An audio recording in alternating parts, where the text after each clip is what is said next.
Okay, we're going to go ahead and get started. Good afternoon, everybody. I'm Dara Johnson with Access, and I'm here with my colleague, Danielle Ashlock.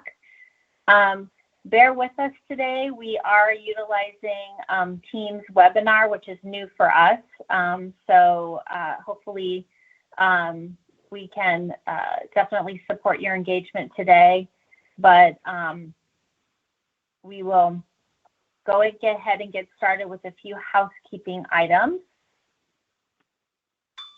So you have been muted upon entry, but just to make sure everybody stays muted, we have close to 230-ish people in the webinar today. So just to make sure that we can get through the material without disruption, please mute yourselves by pressing *6.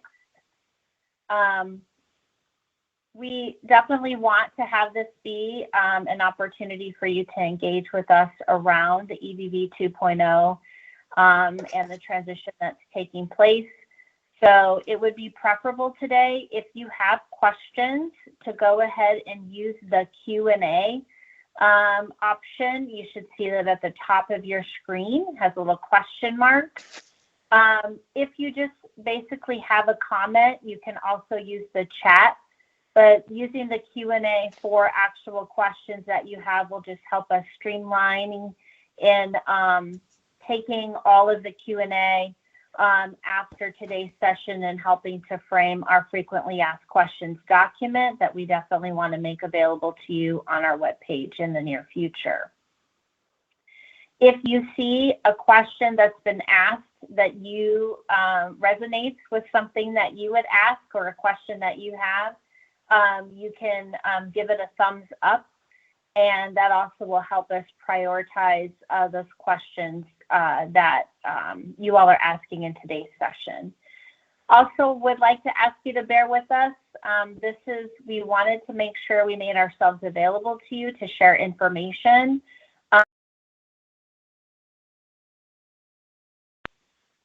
There may be things that we are unable to directly answer today, but that shouldn't stop you in asking your questions, so we can make sure that we can identify answers for those questions and also make sure that we get those posted. So I apologize up front if we say a couple of times, that's a good question. We're going to have to find out that answer and make that available to you at a later time.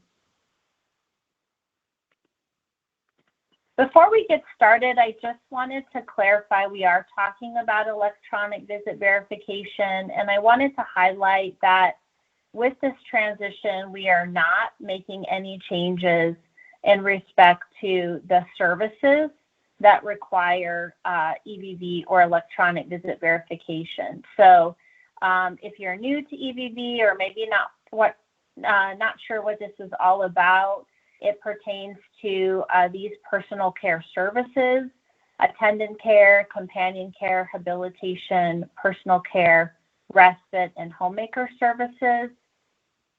Most of these services, or all of these services, are offered under the Arizona Long-Term Care All-Text program. Some of them, like personal care, respite, and habilitation, can also be provided by behavioral health providers. The other set of services that require EVV are what we categorize as home health services. So this includes nursing, home health aid, variety of therapies, and these are therapies specific to home health agencies that are Medicare certified, and also private duty nursing services. So skilled services and therapy services offered by home health agencies. So some of the questions we're going to answer in today's webinar. So what is EVV 2.0? What do you mean by this reference, and what's sort of the next phase of EVV in Arizona? We'll talk about what providers and EVV vendors can expect and plan for. We'll also talk about what technical assistance and support is available in addition to webinars like today. And then we'll also talk about some other EVV updates that you should be aware of that are separate and apart from the transition, but things that are also very much a priority for us here at Access, and we want to make sure that you're aware of them. So what is EVV 2.0? So we have done a lot of thoughtful thinking and planning as we have become EVV experts. And many of you are too, also experts as we've been on this journey together to comply with the mandate. And one of the things that we have decided, or the main thing when we talk about EVV 2.0, is that we Access have decided to build an EVV aggregator in-house. So to build the infrastructure in-house to support compliance with EVV. Currently, we contract with SANdata, and we provide, and they provide two services for us. They provide EVV system, so a portal, an EVV system that providers can use. And they also provide aggregator services, and they help us bring in all of the other data from the other vendors that are chosen by providers to utilize. So because we've decided to build an EVV aggregator in-house, we will not be resoliciting for an EVV vendor after the contract with SANdata expires on September 30th. So you might know or might not know that we as a state agency, when we have to competitively bid for services. And so this would be the time where we would have to rebid for the EVV vendor services. And so we have decided not to do that, but rather build an aggregator in-house and bring those services in-house. So what else does it mean? Well, on 10/1 of 25, it means that our EVV model is changing from a hybrid model where we have provided what we would CMS would call, or we would commonly refer to as a state-sponsored vendor, which SANdata was our chosen vendor to deliver an EVV system, to an open model where all providers will be able to and required to contract directly with an EVV vendor. So currently with the hybrid model, we have a state-sponsored EVV system that providers can use at no cost, but a cost to us at the state. And then we also allow providers to choose whether or not to use that state-sponsored vendor or to utilize an EVV vendor that they contract with. Currently today, roughly 85% of the visits that we receive today actually come from alternate vendors. So do not come from providers who are using the SANdata system. So just to kind of give you some perspective on how many providers have opted already to utilize a vendor of their choice. So a lot of discussion and things that we considered within Access in making this decision. Some of those include our streamlined oversight and management. You may not be aware, but we as a Medicaid agency are going through a lot of innovation and transformation when it comes to our systems. So it just made sense for us to consider this as an option and make a decision to that effect. We also thought about long-term sustainability. As I mentioned, as a state, we have to competitively bid for some of these services if we don't provide them ourselves or develop them ourselves in-house. And so every 5 years or so, we'd be looking at having to competitively bid out for EVV services, and which could potentially cause a lot of disruption and having a lot of transition happening every 5 years. So that was a consideration. And then, as I mentioned, we also wanted to make sure whatever decision we made really supported that provider choice of vendor, and being a business decision by the provider to choose which vendors that they want to work with to comply with EVV. So let's talk about how this impacts and what are sort of the expectations for providers and vendors based upon the situation that you're in. So if you're a provider that does not use SendData currently, you use what we call an alternate vendor. So what that means is just a vendor that's not SendData. You don't have to make any changes. Beginning 10/1, your vendor will be sending data to Access instead of sending it to SendData. We are going to use the same technical specifications. So the way in which the data has to be delivered and what data has to be provided will remain the same. Your vendors will have to go through a testing process with us, similar to what they did when we started with EVV, to make sure that everything is working properly, right? We don't want to get to 10/1 and then have issues. So that the vendors don't have to test for each of the providers that they're contracted with. They just need to test in general to make sure that everything's operating. Same as it goes today, you will continue to have access to the aggregator. This time it will be the Access aggregator as a provider to view data that's submitted by your EVV vendor, to have reports that you can utilize, and most importantly, to see whether or not a visit is ready and able to pass validation so that you know when to claim for a particular service and visit, and you can mitigate any delays in your billing. So we are making a concerted effort to really basically take all the same requirements we have today and just change where the data is sent. Versus making any other large-scale changes. We definitely are working very hard to make this a streamlined approach. So bottom line, if you do not use SendData today, there is really no change needed for you as a provider. For providers who do use SendData, there are going to be changes. For those that represent those 15% of the visit volume, there will be changes for you. So beginning 10/1, you will need to have a contract in place with an EVV vendor of your choice and be responsible for the cost of those services. Something really important to highlight is that please, if you have questions or something for the chat, please go ahead and note that using the chat. If you look up in your toolbar, you'll see a chat function or a Q&A function. Just due to the high volume of calls, we're not going to take any questions verbally, but please feel free to use that function, and then we'll review that here shortly.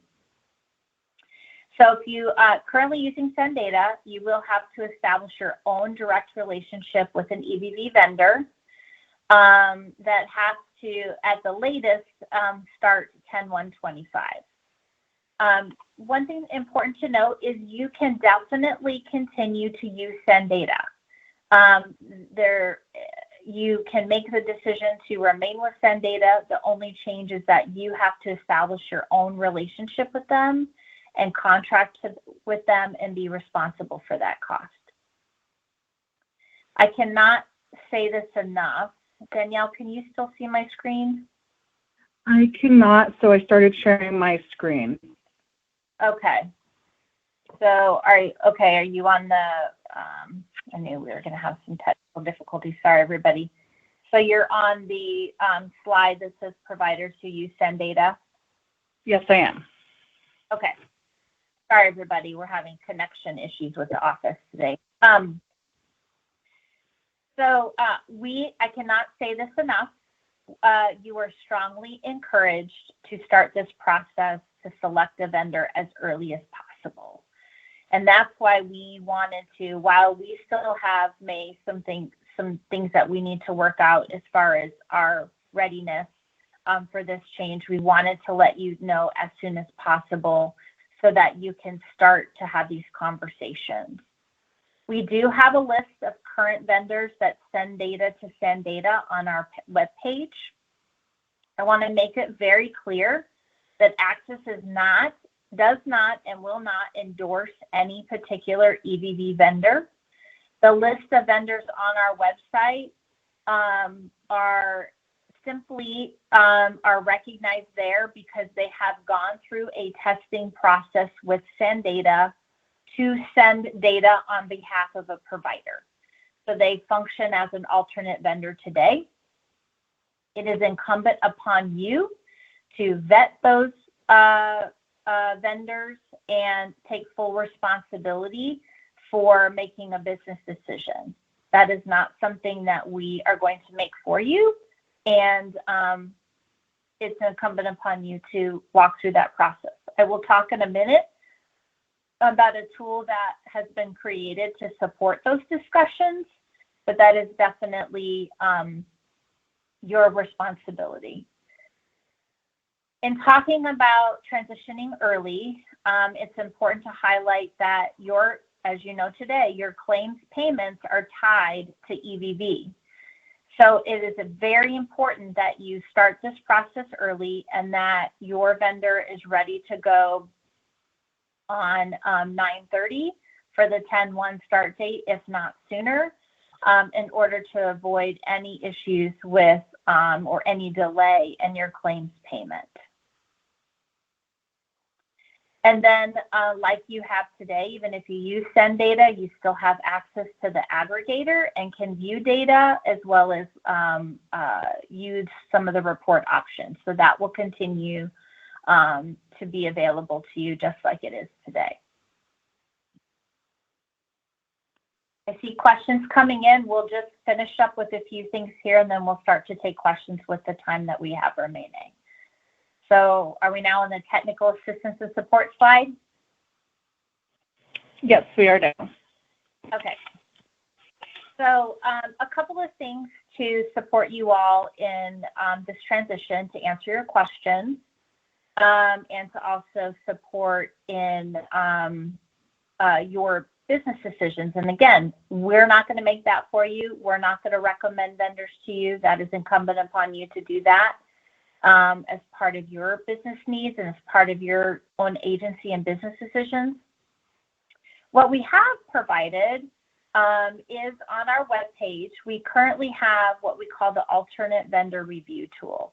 Essentially, it's a tool that you can use to determine based upon a conversation or a demo or however you want to explore that relationship with the vendor to evaluate a particular vendor's compliance with access policy.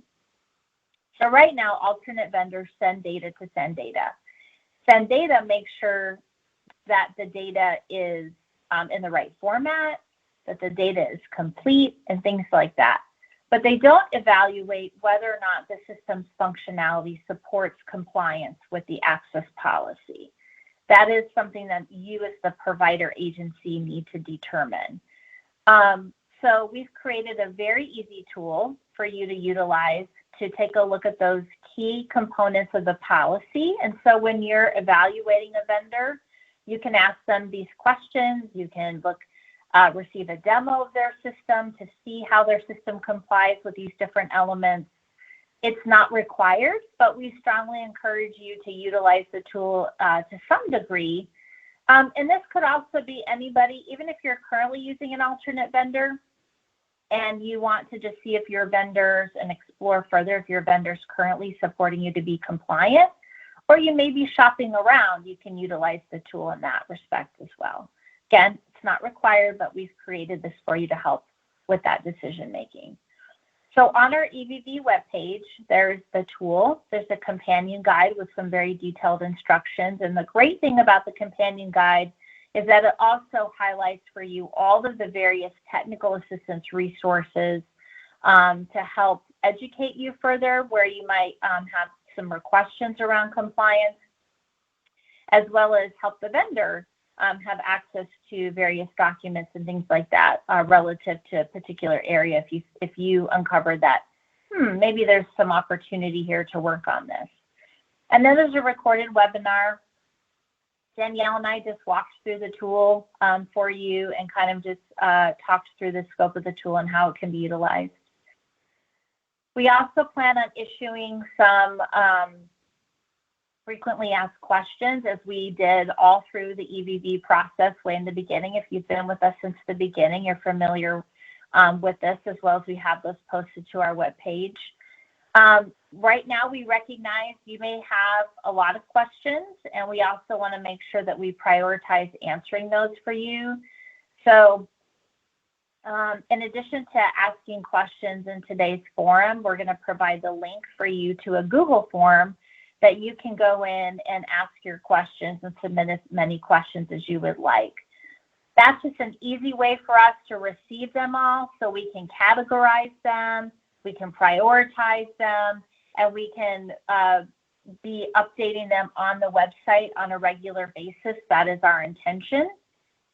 There's going to be different questions between, depending upon the phase that we're in. Right now, it's just very preliminary.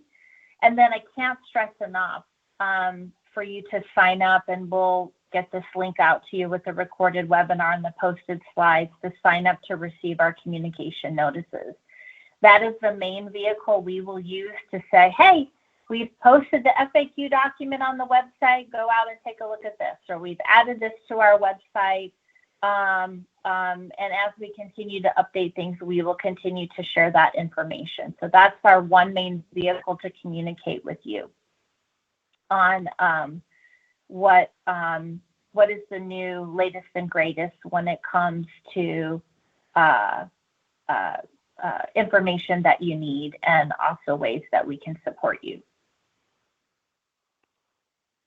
So a couple of things of just other updates since I have your attention. So just want to make sure that you're aware that there are other things going on in addition to the transition. So these are things that are separate and apart from the transition activities related to EVV 2.0.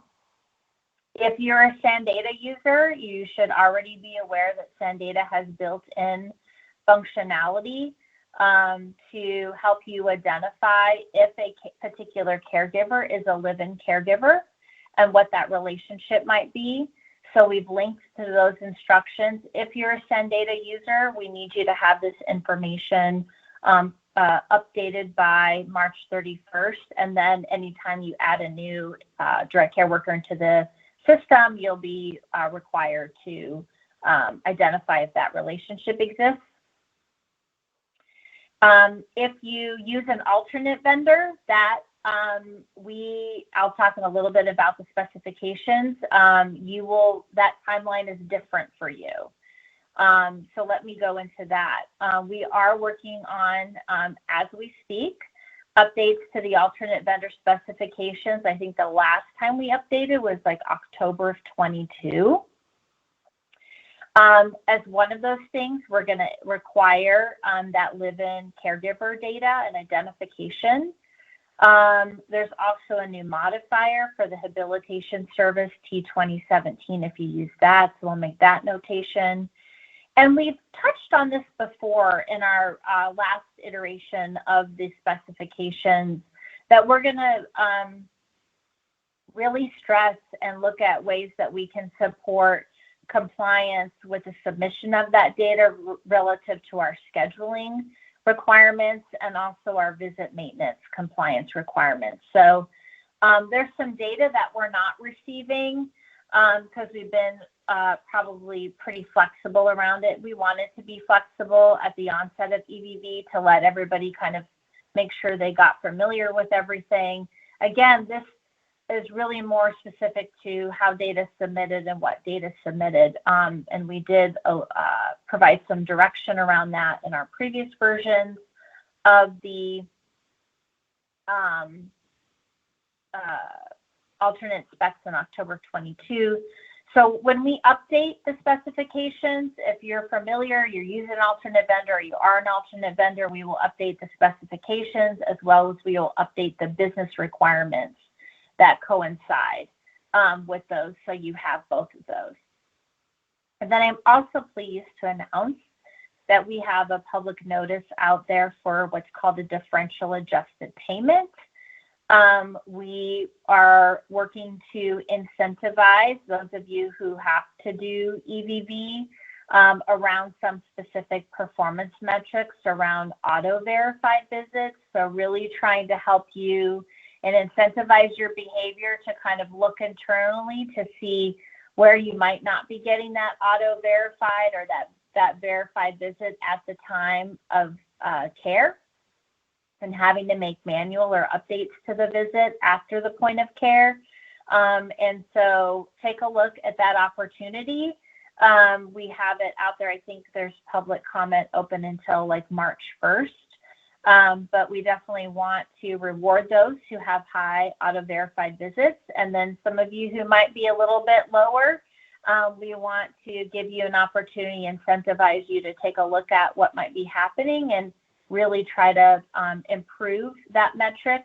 This is one of the main metrics that the Centers for Medicare and Medicaid Services require us to report to them as it relates to our state compliance for EVV. All that to say, I think we're at the Q&A. Danielle, I don't know if you want to read them off. I'm going to see if I can take a look at it. But my connectivity issues, I don't know that I'll be able to see them. Sure, I can read some off. There is a question about the federal cuts to DDD's contracts, but that is not something we're covering in this webinar. I encourage you to reach out to DDD directly. There are questions about the alternate vendors that are recommended. Do you want to speak to that, Dara? Yep.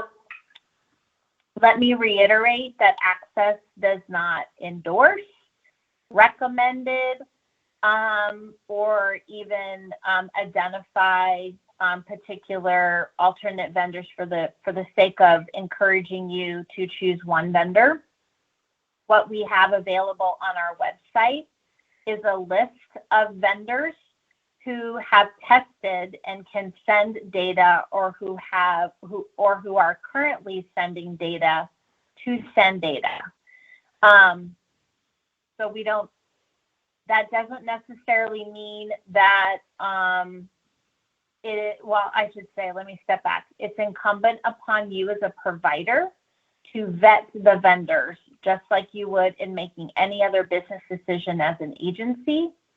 So you need to engage with them.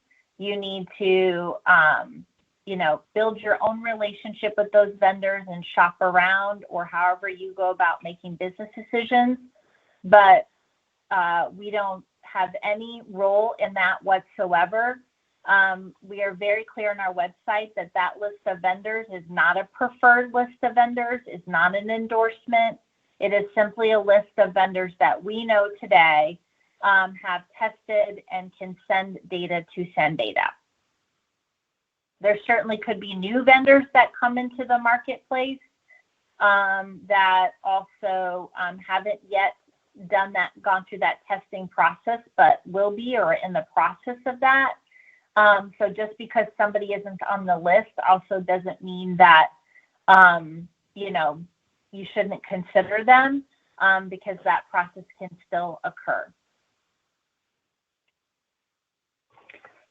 Our next question is, what happens if your new system is not production live by the time the SANDATA contract ends? Well, then you will have an issue with your EVV compliance, and you could potentially have delayed payments. So it is incumbent upon you to start that process now and to make sure that your vendor is sending data and has completed that testing process before 10/1. So on 10/1, that transition can take place. We would even encourage you to look at transitioning before 10/1, just to make sure that everything is working and ready to go. Our next question is kind of related. They're asking when the specification will be released for the in-house aggregator, so that the vendors can test in advance. Sure. So the specifications that we have today are basically going to be the same specifications plus a few of those updates that I just talked about. We are working to get them out.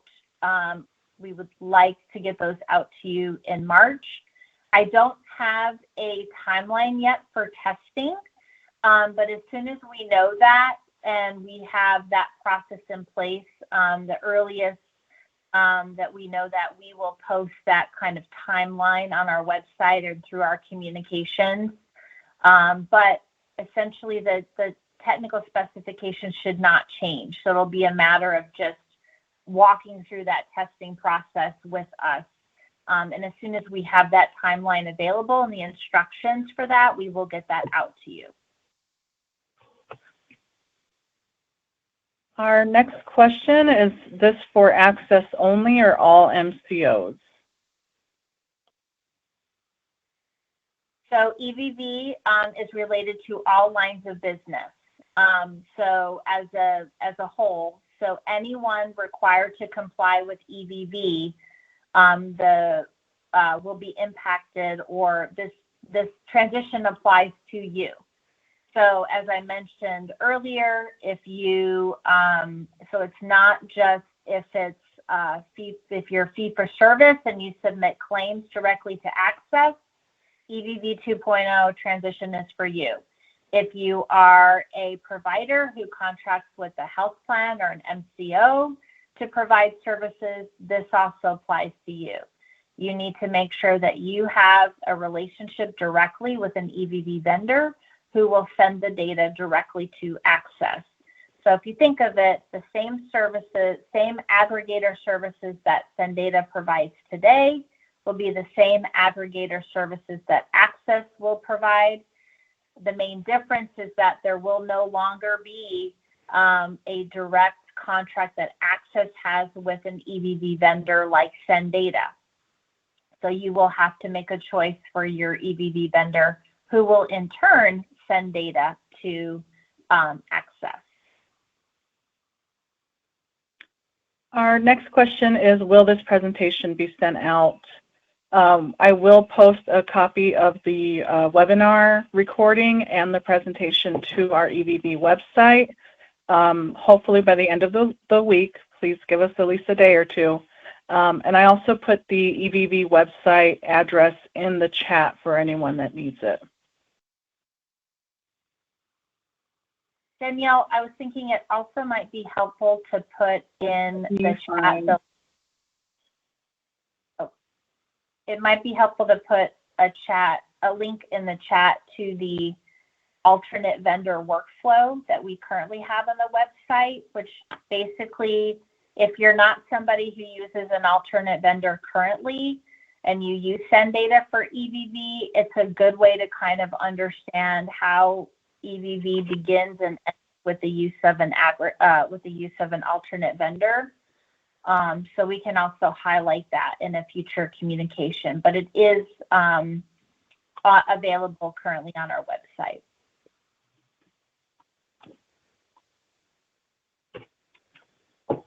I will try to post that while you're answering the next question. Let's see. Let me find another question. Someone asked if you can please elaborate on state-sponsored EVV. You mentioned the contract costs will be put on the agency. Is that correct? Yep. Let me see if I can share again, because that may be helpful, so I can point to particular slides. So let me see. Can you see my slides again? I'm still seeing a blank screen right now. Oh, someone put a thumbs up though, so maybe it's just me. Okay. I have it, let's see. I'm getting an error message, sorry about that. Hopefully you see the slide that says providers who use SendData. Okay, your screen is blank. Okay, Danielle, can you go back to that slide? It's the one about providers who are using SendData. Sure, 1 second. Sorry, everybody. I'm having technical difficulties. Okay, we're back to that slide. Okay, great. So this is a summary of, and I'll reiterate it again, because this is the group of folks who have probably I would say the most impact, or the ones who have to do more take some specific action. If you use send data no later than 10/1, hopefully well before 10/1, you need to have a contract in place with an EVV vendor of your choice and be responsible for the cost. So Access will no longer pay for providers who have access to an EVV system. Today, that's the state-sponsored system or the SAN data system. You can definitely make a business decision to continue to use the SAN data system. You just have to establish a relationship with SAN data directly and pay them directly for EVV. And I cannot stress this enough. We encourage you to start this process now in vetting, either continuing, talking with SAN data and or looking at another vendor and starting this process now so you're ready well before 10/1. Our next question asks if Access will receive historical authorization and claim data from SAN data. So Access will have any data that's related to dates of service prior to 10/1, as well as manage anything that comes in after 10/1. So yes, we will have the historical data, so we can, we know that claims, right, can very much have like a 6-month lag to them. So in order for the Access aggregator to perform claims validation, we will have access to that. Any visit data prior to, that has a date of service prior to 10/1. We have another question kind of in the same vein. With regard to visits that take place before 10/1 and are sent to SAN data, will visit maintenance that occurs after 10/1 be sent to Access or SAN data until the visits are claimed? Yeah. After 10/1, no data will go to SAN data. It will all go to Access. And our next question, what is the deadline for EVV vendor testing with Access? Yep. As I mentioned before, I don't have that timeline for you yet. As soon as we have that, we will send out communication, post information to our website, along with any instructions and direction. So we very much know that is a pressing question that you have, and certainly understand. I just want to reiterate also, though, that the specifications will essentially remain the same. So our goal is to keep everything as it stands today, and just provide a different place for you to send that data. We want to minimize disruption as much as we can. Our next question asks if vendors that are currently approved will need to recertify with Access. So any vendor yes, and it's not certification, it's testing. And I also want to kind of clarify approved. As I mentioned, the list of vendors that are currently on the Access website are vendors that have tested with SAN data and passed the testing process to SAN data. So we will absolutely have to have vendors test with Access to send data to the SAN data aggregator, because we want to minimize any potential issues.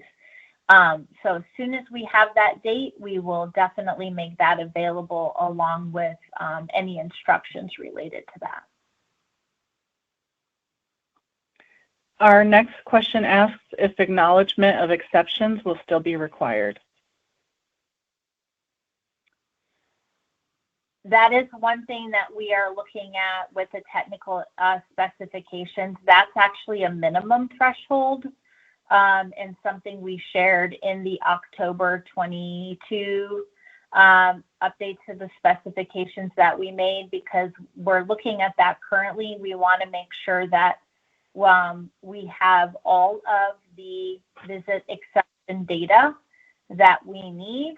And currently there is some data that we're not receiving because of that acknowledgement only option. So that is something that we are looking at updating in the version of the specifications that we're going to get out to you hopefully in March. Our next question is about SANdata agency management users, the SAM product. The poster says, I assume we will need to choose a different vendor. This is not the state system. It is a purchased SANdata product. Great. Yes, there is. Thank you for raising that question. And there are a subset of you who use the SANdata EVV system, but you have opted into a different product. So you actually have, while you're using SANdata, you have a contractual relationship already with SANdata, and you pay them directly for services. In that sense, you are treated, or in our mind, you are treated as utilizing an alternate vendor. So you can continue that relationship, absolutely. All of the direction for those providers who use alternate vendors apply to you. So they will have to test to send their data, but you don't have to change that relationship. If you have that direct contract with them already, then you are set.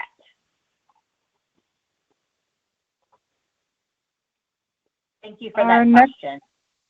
Important. Thank you, dear. Our next question is, are the alternate vendors rated by their efficiency and knowledge of service areas? So let me be very clear.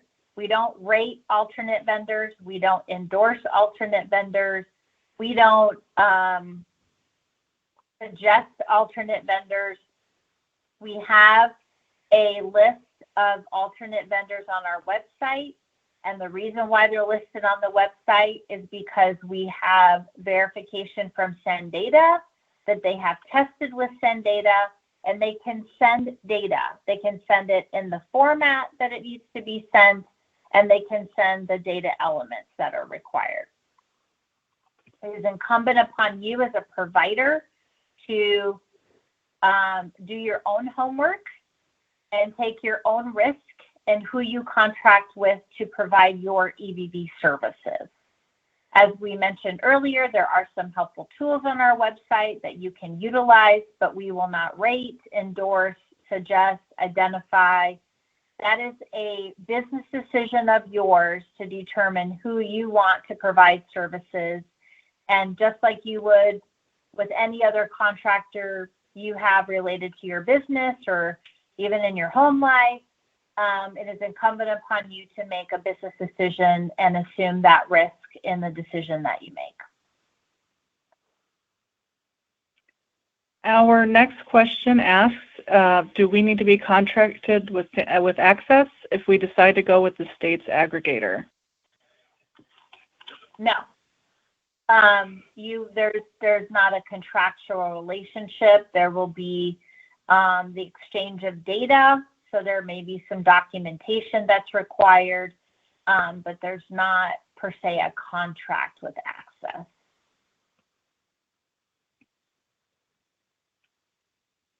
And our next question is, will Access have health plan specific technical meetings to plan for testing and cutover of health plans submitting direct to Access instead of SANdata? Is this coming from a health plan? I'm not sure. Okay. So, yeah, if this question is from a health plan, access, we shared with health plans a couple weeks ago, we will resume regular technical meetings with the health plan to ensure, just like we did with EVV, to support readiness, both on readiness that's needed on the provider side of things, but also with any file exchanges that the MCOs and health plans have to make with SAN data today. So yes, those will resume. I think we have time for one more question. I just want to remind everyone we'll be taking these questions and the questions submitted on the Google form to create FAQs and communications that we'll be sending out far and wide. But for our last question, can we create our own in-house EVV system that sends all the required EVV data to Access's aggregator?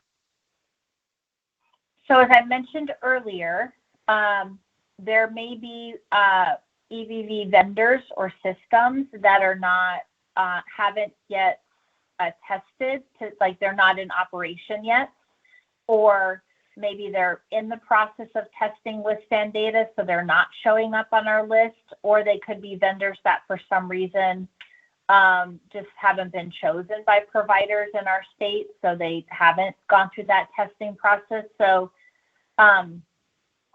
you are welcome to build your own, or you're welcome to purchase it through somebody else. You just need to make the business decision that works best for you. If you're going to create something homegrown, then you need to just do your due diligence to, develop that, and you would just go through the same process that any other EVV vendor would go through for testing and have to meet those requirements.